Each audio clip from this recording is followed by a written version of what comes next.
গ্রাহকের অজান্তে মোবাইল সিম নিচ্ছেন অন্য ব্যক্তি, আঙুলের ছাপ জালিয়াতি করে চলে অপকর্ম। কারসাজি বন্ধে ফেস রিকগনিশন পদ্ধতি চালুর উদ্যোগ। বৈদেশিক ঋণ শোধে অর্থ বছরের প্রথমার্ধে ব্যয় বেড়েছে প্রায় 11%। 29% কমেছে প্রতিশ্রুত ঋণ ছাড়। চ্যালেঞ্জ মোকাবিলায় বাস্তবমুখী পরিকল্পনার তাগিদ। ঢাকা আন্তর্জাতিক বাণিজ্য মেলায় মন্দা, দর্শনার্থীর সমাগম না থাকায় কমেছে বেচাকেনা। দাবি ব্যবসায়ীদের, পণ্যের মান ও দাম নিয়ে পাল্টা অভিযোগ ক্রেতাদের। সার সংকটে ধুঁকছেন কুষ্টিয়ার পেঁয়াজ চাষিরা। নির্ধারিত মূল্যে বিক্রি না হওয়ায় উৎপাদন খরচ বাড়ার শঙ্কা। পর্যাপ্ত মজুত থাকার দাবি কৃষি বিভাগের।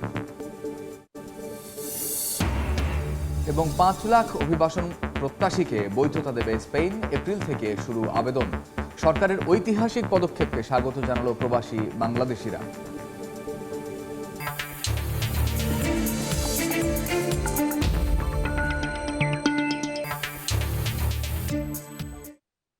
দেখছিলেন শিরোনাম। আমন্ত্রণ জানাচ্ছি দেশ ও দেশের বাইরের অর্থ বাণিজ্যের নানা খবর নিয়ে আমাদের নিয়মিত আয়োজন এ সময়ের বাণিজ্যে। আপনাদের সঙ্গে আছি আমি কামরুজ্জামান মামুন। শুরুতেই নির্বাচনী প্রচারণার খবর। দীর্ঘ 22 বছর পর আজ রাজশাহীতে যাবেন বিএনপি চেয়ারম্যান তারেক রহমান। দুপুরে নগরীর ঐতিহাসিক মাদ্রাসা মাঠে নির্বাচনী জনসভায় বক্তব্য দেবেন তিনি। এই মুহূর্তে রাজশাহীর ঐতিহাসিক মাদ্রাসা মাঠ এলাকায় আছেন সহকর্মী সাইফুর রহমান রকি। সরাসরি যাচ্ছি তার কাছে। এখানে দিক নির্দেশনামূলক বক্তব্য রাখবেন। তার এই বক্তব্য শোনার জন্য এবং তাকে এক নজর দেখার জন্য অধীর আগ্রহে অপেক্ষা করে আছেন বিএনপির নেতাকর্মীরা। আর কিছুক্ষণ পর এই মাঠ জনসমুদ্রে পরিণত হবে বলে বলছেন বিএনপির শীর্ষ নেতারা। সব মিলিয়ে যদি বলা যায়, সকাল থেকে আমরা দেখেছি রাজশাহীর যে মাদ্রাসা মাঠ রয়েছে, সেই মাদ্রাসা মাঠে সকাল থেকেই নেতাকর্মীরা বিভিন্ন পাড়া মহল্লা জেলার বিভিন্ন জায়গা থেকে কিন্তু আসতে শুরু করেছেন। আপনারা জানেন যে বিএনপির চেয়ারম্যান তারেক রহমান এই নির্বাচনী জনসভায় এখানে অংশ নিয়ে তিনি দিক নির্দেশনামূলক বক্তব্য দিবেন। পাশাপাশি দেশ ও জাতির উদ্দেশ্যে কিন্তু দিক নির্দেশনামূলক বক্তব্য দিবেন। পাশাপাশি রাজশাহী চাঁপাইনবাবগঞ্জ এবং নাটোরের যে 13টি সংসদীয় আসন আছে, এই 13টি সংসদীয় আসনের যারা ধানের শীষ প্রতীকের প্রার্থী, তাদের হাতে ধানের শীষ প্রতীক তুলে দিয়ে তাদেরকে পরিচয় করিয়ে দিবেন। পাশাপাশি ধানের শীষের পক্ষে ভোট চাইবেন তিনি।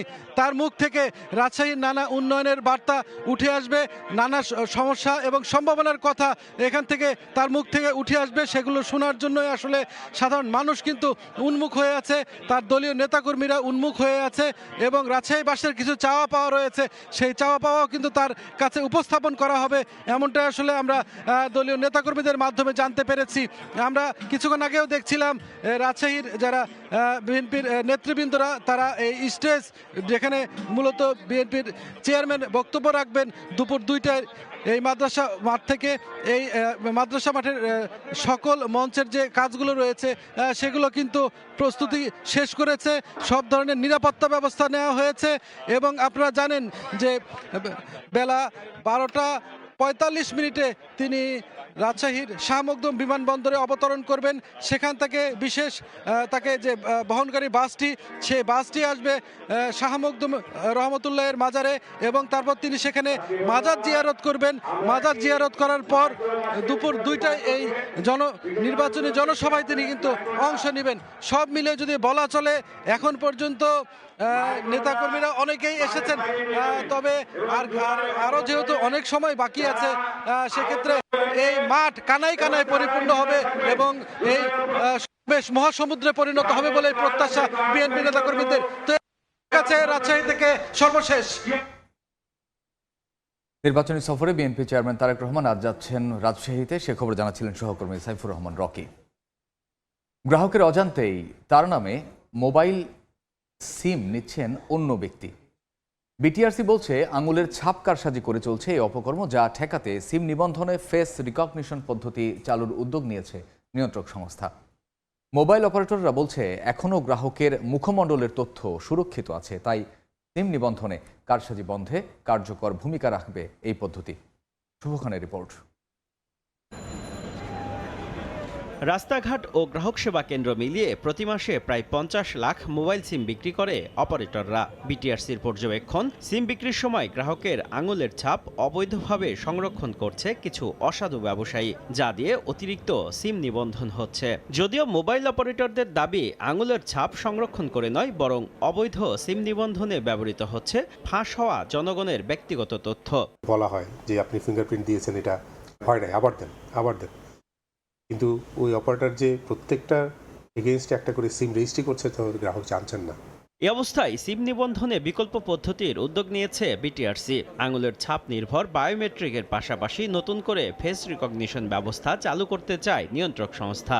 বর্তমানে বায়োমেট্রিক পদ্ধতিতে গ্রাহকের জাতীয় পরিচয়পত্রের নম্বর, জন্ম তারিখ, আঙুলের ছাপের সঙ্গে নির্বাচন কমিশনের এনআইডি উইংয়ে থাকা তথ্য মেলানো হয়। আর ফেস রিকগনিশন প্রযুক্তি ব্যক্তির মুখমণ্ডল বিশ্লেষণের মাধ্যমে একটি ডিজিটাল টেমপ্লেট তৈরি করে এনআইডিতে সংরক্ষিত ডেটার সঙ্গে মিলিয়ে কাজ করে। তথ্য মিললে সিম পাবেন গ্রাহক। প্রায় 1 বছর ধরে চলছে এই প্রযুক্তির পরীক্ষা নিরীক্ষা। এনআইডি প্রজেক্টের সাথেও আমরা আলোচনা করছি। পরে আমরা যদি দেখি এটাকে আমরা টেকনিক্যালি রিলায়েবল করতে পারি, তাহলে আমরা হয়তো এটাও অ্যালাউ করব। অপারেটররা বলছে ফেস রিকগনিশন চালু করতে প্রযুক্তিগতভাবে প্রস্তুত আছেন তারা। আমাদের মনে করেন একটা ফোন থাকবে, ফোনে তখন আমরা বলবো যে আপনারা একটু আসেন ফোনের কাছে, আমরাই তার ফেশিয়াল রিকগনিশন করে ডাইরেক্টলি ইলেকশন কমিশনের কাছে যাবে। ইলেকশন কমিশন আমাদেরকে জানিয়ে দেবে যে ঠিক আছে, এইভাবেই তখন আমরা সিমটা দিতে পারবো আর কি। আমরা যদি সেটা অ্যাডপ্ট করতে পারি, তাহলে এই যে সিম রিলেটেড যে ক্রাইমের কথা বলা হচ্ছে, সেটা কিন্তু আপনার সিকিউরিটি এজেন্সিগুলো তখন ভালো করে ট্যাকেল করতে পারবে। বর্তমানে 4 মোবাইল অপারেটরের 18.5 কোটির বেশি সক্রিয় সিম কার্ড রয়েছে। শুভ খান, সময় সংবাদ, ঢাকা। এবার বন্দর বাণিজ্যের খবর।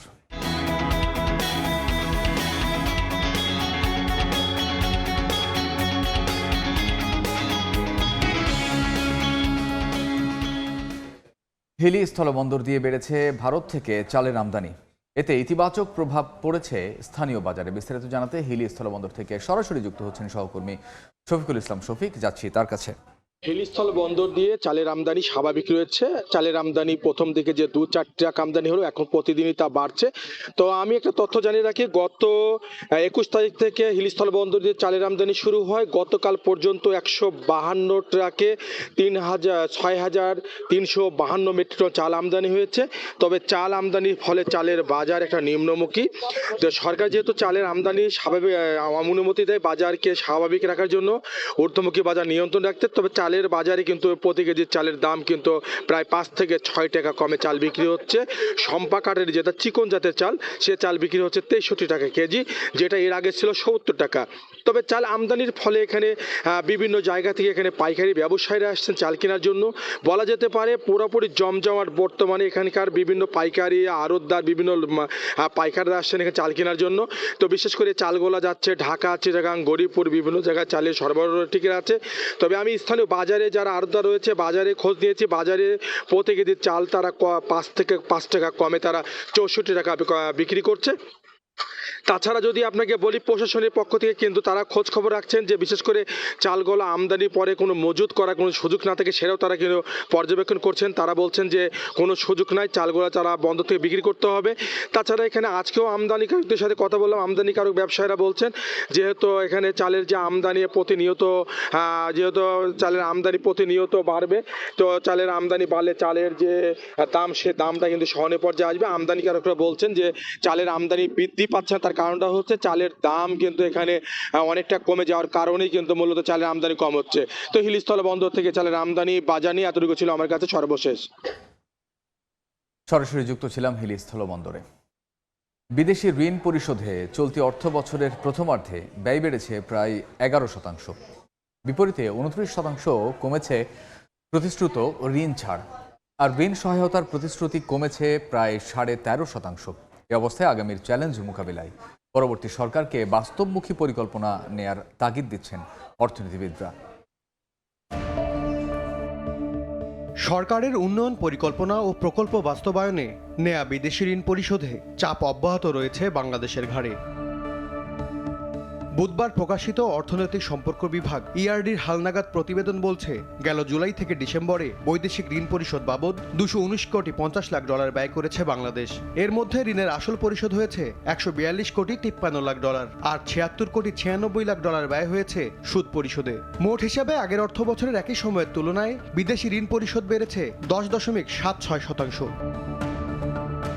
পরিসংখ্যান বলছে, অর্থ বছরের প্রথমার্ধে বিদেশি ঋণ পরিশোধে ব্যয় বাড়লেও কমেছে প্রতিশ্রুত বিদেশি ঋণ ছাড়ের পরিমাণ। এ সময়ে 249 কোটি 97 লাখ ডলারের ঋণ ও অনুদানের অর্থ ছাড় করেছে উন্নয়ন সহযোগী দেশ ও আন্তর্জাতিক অর্থায়নকারী সংস্থা, যা আগের অর্থ বছরের একই সময়ের তুলনায় 29% কম।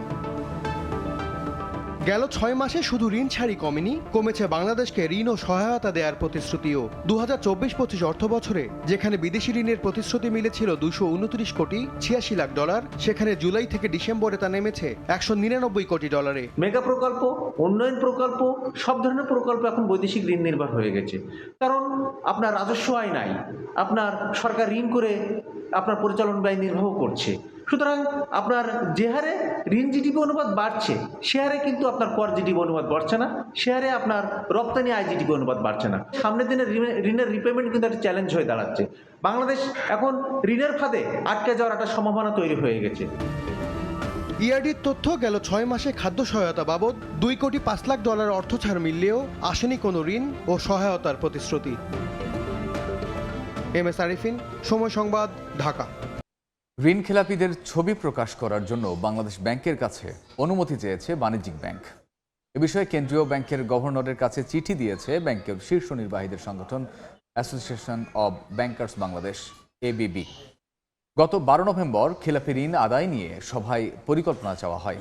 এরই প্রেক্ষিতে সুপারিশ দেন ব্যাংকাররা। এখানে খেলাপি ঋণ গ্রহীতাদের ব্যাংক অথবা আদালতের নির্দেশনা না থাকলেও বিদেশ গমনে নিষেধাজ্ঞা প্রদানের ক্ষমতা চাওয়া হয়। খেলাপিদের সম্পদ নিলামে ক্রয়কে উৎসাহিত করতে ক্রেতাদের আয়কর রেয়াত সুবিধা ও জেলা প্রশাসকের অনুমোদন এর প্রয়োজনীয়তা বিলোপ চায় এবিবি।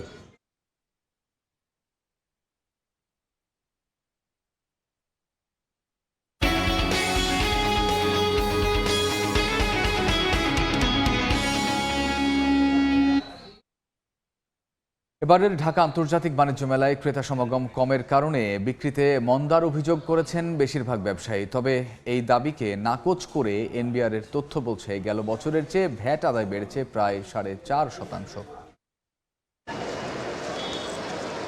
নানা অনিশ্চয়তার মধ্যে শুরু হওয়া ঢাকা আন্তর্জাতিক বাণিজ্য মেলা শেষ হতে বাকি হাতে গোনা কয়েকটা দিন। ক্রেতা কম, বিক্রি নেই। এবারের মেলায় এমন দাবি বেশিরভাগ ব্যবসায়ীর। এদিকে পণ্যের মান ও দাম নিয়ে পাল্টা অভিযোগ ক্রেতাদের। 50 লাখের উপরে সেল হয় নরমালি, এই বছর ধরেন অর্ধেক সেল হয়েছে। This time I have bring many goods here, but sale is very few. বিভিন্ন রকমের নতুন নতুন প্রোডাক্ট মার্কেটে আনা এবং সেগুলো বাংলাদেশে বাণিজ্য মেলায় দর্শকদের জন্য উপস্থাপন করা, সেটা খুব একটা দেখতে পাচ্ছি না। তবে বিক্রি যেমনই হোক, শুরু থেকেই নিয়মিত ভ্যাট দিয়ে আসছেন অংশগ্রহণকারী ব্যবসায়ীরা। মেলার শুরুর থেকে প্রথম অবস্থায় ওরকম বেচা কেনা তো হয় নাই, 3-4 দিন পরের থেকে আমরা রেগুলার ভ্যাট দিয়ে যাচ্ছি। আমরা এই ভ্যাট দেওয়াটাকে খুব নিজের দায়িত্ববোধ থেকে দিই। আমাদের টোটাল যে সেলসটা হয় ওটাকে ভ্যাটের যে নীতিমালা অনুসারে আমরা এই ভ্যাটটা প্রদান করে যাচ্ছি। যেটা নিচ্ছে সেটাই দিয়ে দিচ্ছি, পরের দিন এখানে ডেইলি ভ্যাট দিয়ে আমরা প্রতিদিন দিয়ে দিই। জাতীয় রাজস্ব বোর্ড এনবিআর এর পরিসংখ্যান বলছে, বিক্রিতে মন্দার কথা উঠলেও ভ্যাট আদায় হচ্ছে গেল বছরের চেয়েও বেশি। মেলার 26তম দিনে সংস্থাটি ভ্যাট আদায় করেছে 2,84,85,281 টাকা, যা গেল বছরের একই সময়ের তুলনায় 4.22% বেশি। 7.5% ভ্যাট হিসাবে এবছর মেলার 26 দিনে বিক্রি হয়েছে 37,98 লাখ টাকার পণ্য। গেল বছর একই সময়ে বিক্রি হয়েছে 36,44,20,000 টাকার পণ্য। অর্থাৎ বছর ব্যবধানে মেলায় বিক্রিও বেড়েছে 4% বেশি। নিয়ম মেনে ভ্যাট জমা নেওয়া হচ্ছে বলে জানিয়েছে ব্যাংক। বেশ ভালোই ভ্যাট কালেকশন হচ্ছে এবং দোকানিরা চমৎকারভাবে সুশৃঙ্খলভাবে আমাদের ভ্যাট প্রদান করতেছেন এবং আমরা সকাল থেকেই রাত অবধি নিরবিচ্ছিন্নভাবে ভ্যাট সরকারের পক্ষে ভ্যাট কালেকশন করে থাকছি। গতবার আমরা যে ভ্যাট কালেকশন করেছি তার থেকে এইবারে আরও বেশি সাড়া পাওয়া যাচ্ছে। তবে বেশিরভাগ স্টলে রসিদের ব্যবস্থা না থাকায় ভ্যাট আদায়ে কিছুটা ভোগান্তি হচ্ছে বলে জানান সংশ্লিষ্টরা। অন্তরা সেন, সময় সংবাদ, ঢাকা। রাজধানীর ইন্টারন্যাশনাল কনভেনশন সিটি বসুন্ধরায় চলছে আন্তর্জাতিক প্লাস্টিক প্যাকেজিং ও প্রিন্টিং শিল্প মেলা। এখানে আছেন সহকর্মী সাইফুল ইসলাম, সরাসরি যাচ্ছি তার কাছে।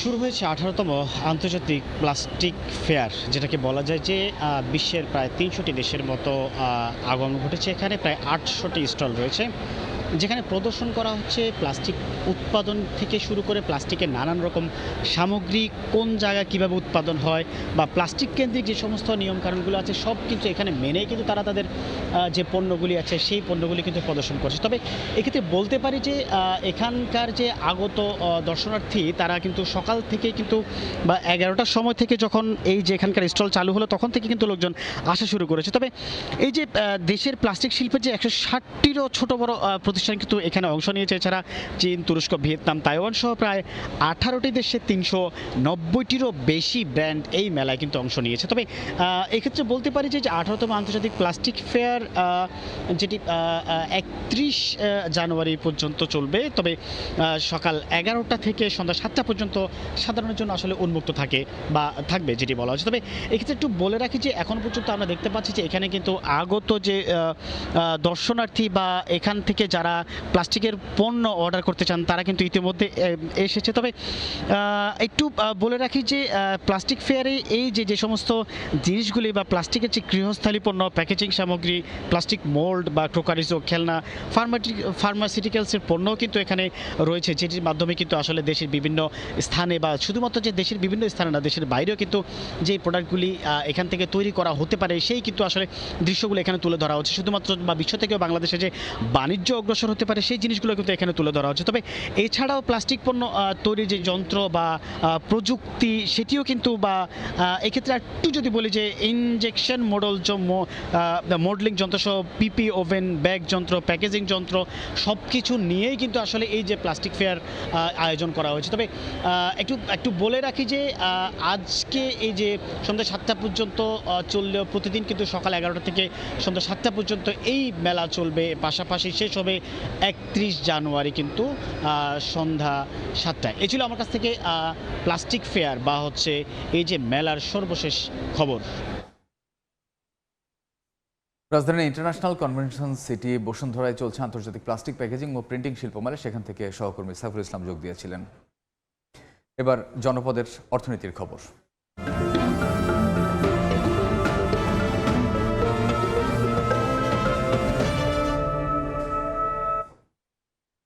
সার সংকটে পড়েছে কুষ্টিয়ার পেঁয়াজ চাষিরা। সরকার নির্ধারিত মূল্যের বেশিতে বিক্রি হচ্ছে অনেক এলাকায়। এতে দেখা দিয়েছে উৎপাদন খরচ বাড়ার শঙ্কা, যদিও যথেষ্ট সার মজুদ আছে বলে জানাচ্ছে কৃষি বিভাগ। বাবুল হোসেনের ছবিতে SM রাশেদের রিপোর্ট। বিস্তীর্ণ এলাকায় আবাদ হচ্ছে পেঁয়াজ। কেউ সার দিচ্ছেন, কেউ বা জমিতে আগাছা পরিষ্কার করছেন। পেঁয়াজের ভরা মৌসুমে কুষ্টিয়ার কুমারখালীতে দেখা দিয়েছে সার সংকট। কৃষক বলছেন প্রথম সেচ পর্যন্ত সার মিললেও দ্বিতীয় সেচের সময় কোথাও মিলছে না। এদিকে সার সংকটে অনেক ফসল বিপন্ন হওয়া শুরু করেছে। সঠিক সময়ে খেতে সার না দিতে পারলে ফলন বিপর্যয়ের আশঙ্কা চাষিদের। একই সঙ্গে সরকার নির্ধারিত মূল্যে বিক্রি না হয় অনেক এলাকায় উচ্চ মূল্যে সার কিনতে হচ্ছে তাদের। এতে দেখা দিয়েছে উৎপাদন খরচ বাড়ার আশঙ্কা। সার না দিয়ে পানি দিয়ে কোনো লাভ হবে না। সার সঠিক দামটা সেই দাম অনুযায়ী সার কিনতে সার পায় না এবং সারের দাম ডবল দিলে সারের অভাব নাই। আগে একবার তো ঠিক মতো দিতে পারিনি, এবারও যদি আমরা ঠিক মতো সার না দিতে পারি ফলন আমরা অর্ধেকও পাবো না। সরকারের কাছে আমাদের বিশেষ আবেদন, সার যেন ঠিক মতো ডিলারদের পরিবেশন করতে দেওয়া হয়, আমরা যেন ঠিক মতো সার আনতে পারি। কৃত্রিম সংকট করে উচ্চ মূল্যে সার বিক্রি করলে আইনগত ব্যবস্থা নেওয়ার কথা জানায় কৃষি বিভাগ। সার সংক্রান্ত বিষয়ে কোনো ডিলার বা কোনো খুচরা ব্যবসায়ী সার বিষয়ে কোনো অনিয়ম বা দুর্নীতির সাথে সম্পৃক্ত থাকে তাহলে আমরা আইনগত তাকে যদি জরিমানার আওতায় নিয়ে আসতে পারবো, অথবা তাদের ডিলারশিপ বাদ দেওয়ার একটা প্রসিডিউরের মাধ্যমে আমরা নিয়ে আসতে পারবো। কৃষি বিভাগের তথ্য মতে কুষ্টিয়ার চলতি মৌসুমে 5100 হেক্টর জমিতে পেঁয়াজ আবাদ হচ্ছে। SM রাশেদ, সময় সংবাদ, কুষ্টিয়া। চট্টগ্রামে জাহাজকে ভাসমান গুদাম হিসেবে ব্যবহার ঠেকাতে অভিযান চালাচ্ছে বন্দর কর্তৃপক্ষ। এই মুহূর্তে সেখানে আছেন সহকর্মী ফেরদৌস লিপি। বিস্তারিত জানতে সরাসরি যাচ্ছি তার কাছে। নির্বাহী ম্যাজিস্ট্রেটের নেতৃত্বে চট্টগ্রাম বন্দর কর্তৃপক্ষ কিছুক্ষণ আগে অভিযান শুরু করেছে এবং এই মুহূর্তে আমরা আছি চট্টগ্রামের যে কর্ণফুলী নদী আছে সেই নদীতে, এবং আপনারা জানেন যে একটি অভিযোগ রয়েছে কর্ণফুলী নদীতে লাইটারের জাহাজ ভাসমান গুদাম হিসাবে ব্যবহার করছে, অর্থাৎ আসন্ন রমজান উপলক্ষে যে পণ্য সামগ্রী বিশেষ করে প্রয়োজনীয় সেগুলো বিভিন্ন যে আমদানিকারক সারা আমদানিকারকগুলো আমদানি করে তা সেই সরবরাহ না করে প্রশাসনের যে নজরদারি সেই নজরদারি এড়াতেই এই নদী সহ কর্ণফুলী নদী সহ বিভিন্ন নদীকে ভাসমান গুদাম হিসাবে ব্যবহার করছে জাহাজকে মাধ্যমে পণ্যগুলো রাখার। সেই অভিযোগের প্রেক্ষিতে আজকে চট্টগ্রাম বন্দর কর্তৃপক্ষ এখানে অভিযান পরিচালনা করছে, এবং আপনারা জানেন যে মাদার ভেসেল থেকে পণ্য খালাসের পর সেগুলো লাইটারের জাহাজে করে যে নদী বন্দরগুলো আছে সেই নদী বন্দরগুলোতে পৌঁছে দেওয়া হয়। কিন্তু বেশ কিছুদিন ধরে অভিযোগ পাওয়া যাচ্ছে কর্ণফুলী নদী সহ দেশের বিভিন্ন নদীতে লাইটারের জাহাজগুলোকে পণ্য গুদাম হিসাবে ব্যবহার করা হচ্ছে, এবং এর মধ্য দিয়ে কিন্তু দুই ধরনের সমস্যা তৈরি হয়। একটি হচ্ছে বাজারে যে খাদ্যপণ্য সেই খাদ্যপণ্যের সংকট তৈরি হয়, আবার লাইটারের জাহাজ না পাওয়ার কারণে কিন্তু মাদার ভেসেলও যে পণ্য খালাস সেটা করতে পারছে না। যেখানে 7 থেকে 8 দিনের মধ্যে পণ্য খালাস, সেখানে দেখা যাচ্ছে 10 থেকে 20 দিন কিংবা 1 মাসও পণ্যগুলো তারা জাহাজের মধ্যে রাখছেন। তো সেই অভিযোগের প্রেক্ষিতে আজকের অভিযান চলছে। তো এই ছিল আমার কাছে এখনো পর্যন্ত সর্বশেষ চট্টগ্রাম বন্দরে যে অভিযান তার। আমরা এতক্ষণ সরাসরি ছিলাম চট্টগ্রামে। দেশের সুপরিচিত গ্লাস ক্লিনার ব্র্যান্ড মিস্টার ব্রাসো আনুষ্ঠানিকভাবে কলিন নামে যাত্রা শুরু করেছে। আধুনিক ও প্রিমিয়াম গ্লাস এবং মাল্টি সারফেস ক্লিনার এই ব্র্যান্ডের পক্ষ থেকে জানানো হয়েছে চলতি মাস থেকেই নতুন ও উন্নত ফর্মুলেশনে এটি বাজারে পাওয়া যাচ্ছে। একই সঙ্গে জনপ্রিয় অভিনেত্রী সাবিলা নূরকে কলিনের ব্র্যান্ড অ্যাম্বাসেডর ঘোষণা করা হয়েছে। নতুন ফর্মুলেশনে কলিন আরও বেশি শক্তিশালী বলে জানান প্রস্তুতকারকরা। নতুন নাম, নতুন ফর্মুলেশন ও ব্র্যান্ড পরিচয় নিয়ে কলিন ভোক্তাদের জন্য আরও কার্যকর পরিষ্কারের অভিজ্ঞতা দেওয়ার প্রত্যাশা করছে।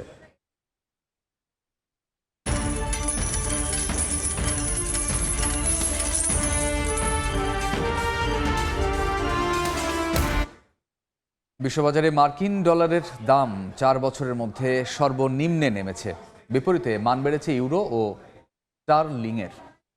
আর সর্বকালের সর্বনিম্নে নেমেছে ভারতীয় রুপির মান।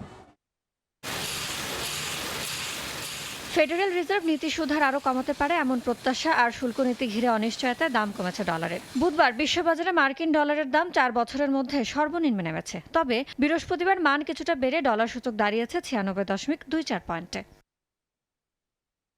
ডলারের দর পড়তির বিপরীতে বেড়েছে ইউরোর মান। প্রতি ইউরোর মান দাঁড়িয়েছে $1.19।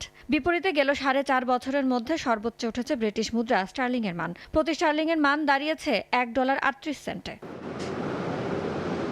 ডলারের মান পড়ে যাওয়ায় কিছুটা ঘুরে দাঁড়িয়েছে জাপানি মুদ্রা ইয়েনও। 0.12% বেড়ে প্রতি ডলারের বিপরীতে দাঁড়িয়েছে 153.21 ইয়েন। এদিকে বৃহস্পতিবার সর্বকালের সর্বনিম্নে নেমেছে ভারতীয় রুপির মান। অর্থনীতির চলমান অস্থিরতা ও বিদেশি বিনিয়োগ প্রবাহে ক্রমাগত দুর্বল অবস্থার কারণে ধারাবাহিকভাবে অবমূল্যায়ন হচ্ছে মুদ্রাটির। বর্তমানে প্রতি ডলার সমান দাঁড়িয়েছে 91.38 রুপিতে। ইয়ানুর শিফাত, সময় সংবাদ। দামের রেকর্ড গড়ে চলেছে মূল্যবান ধাতু স্বর্ণ। বিশ্ববাজারে প্রতি আউন্স ছাড়িয়েছে $5,500 মাইল ফলক। আর দেশের বাজারে একদিনে ভরিতে বেড়েছে 16,213 টাকা। বিশ্ববাজারে লাফিয়ে বাড়ছে স্বর্ণের দাম। প্রতি আউন্স ছাড়িয়েছে $5,500 মাইল ফলক। বার্তা সংস্থা রয়টার্স জানায়, ভূরাজনৈতিক ও অর্থনৈতিক অনিশ্চয়তার মধ্যে বিনিয়োগকারীরা নিরাপদ বিনিয়োগ মাধ্যম স্বর্ণের দিকে ঝুঁকছেন। এতে বৃহস্পতিবার সকালে বিশ্ববাজারে স্বর্ণের দাম আউন্স প্রতি 2.6% বেড়ে $5,538 দাঁড়িয়েছে। চলতি বছর এখন পর্যন্ত দাম বেড়েছে 27%-এরও বেশি।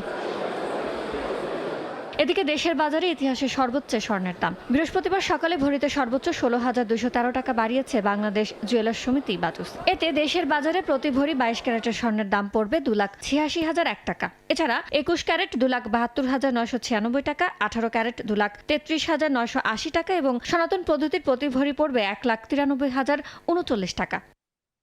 এ নিয়ে চলতি বছর দেশের বাজারে 16 বারের মতো সমন্বয় করা হলো স্বর্ণের দাম, যেখানে দাম 13 দফা বাড়ানো হয়েছে, কমানো হয়েছে 3 দফা। ইয়ানো শিফাত, সময় সংবাদ। স্পেনে বসবাসরত 5 লাখ অভিবাসন প্রত্যাশীকে বৈধতা দেওয়ার ঘোষণা দিয়েছে দেশটির সরকার। স্পেন সরকারের ঐতিহাসিক এ পদক্ষেপকে স্বাগত জানিয়েছেন দেশটিতে থাকা প্রবাসী বাংলাদেশিরা। সাইফুল আমিনের তথ্য ও চিত্রে রিপোর্ট। ইউরোপীয় ইউনিয়নের অন্য দেশগুলো যখন অভিবাসী ইস্যুতে কড়া অবস্থান নিয়েছে, তখন উল্টো পথে হাঁটছে স্পেন। স্থানীয় সময় সোমবার দেশটিতে বসবাসরত বাংলাদেশি সহ কয়েক লাখ অনিয়মিত অভিবাসীকে বৈধতা দেওয়ার ঘোষণা দিয়েছে দেশটির সরকার। এর আওতায় যেসব অভিবাসন প্রত্যাশী গত বছরের 31 ডিসেম্বরের আগে থেকেই স্পেনে বসবাস করছেন এবং অন্তত 5 মাসের ধারাবাহিক অবস্থানের প্রমাণ দেখাতে পারবেন, তারা দ্রুত বৈধভাবে বসবাসের সুযোগ পাবেন বলে জানা গেছে। আগামী এপ্রিল থেকে আবেদনের প্রক্রিয়া শুরু হয়ে 30 জুন পর্যন্ত চলতে পারে বলে জানিয়েছেন সংশ্লিষ্টরা। আমরা প্রবাসীরা যাদের কার্ড নাই, বাসমানভাবে আছি, আমরা এই কার্ডের আশ্রয় পাবো। স্পেন সরকার একটা বৈধতার সুযোগ করে দেওয়ার কারণে আমরা খুবই উচ্ছ্বাসিত। বিশেষজ্ঞদের মতে নতুন এই নিয়মের ফলে প্রায় 15 থেকে 20 হাজার প্রবাসী বাংলাদেশি সরাসরি উপকৃত হতে পারেন। বৈধ শ্রম চুক্তি করতে পারবেন পর্যটন, কৃষি ও খুচরা ব্যবসা খাতে কাজ করা প্রবাসীরা। পাবেন সরকারি স্বাস্থ্যসেবা এবং নির্বিঘ্নে দেশে পরিবারের কাছে যাতায়াতের সুবিধা। সময় সংবাদ, স্পেন।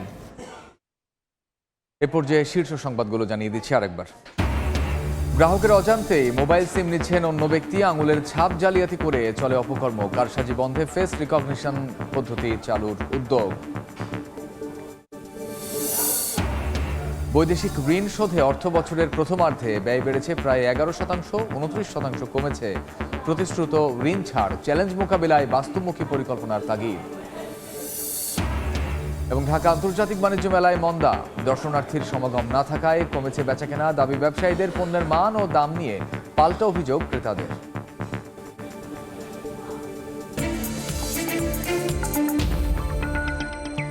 এই ছিল এ সময়ের বাণিজ্যে। দুপুর 12টার সময় সংবাদের সঙ্গে থাকবেন সহকর্মী অমরিনা। ধন্যবাদ মামুন। দুপুর 12টার সময় সংবাদ নিয়ে আসছি কিছুক্ষণ পর, সঙ্গে থাকুন সময়ে।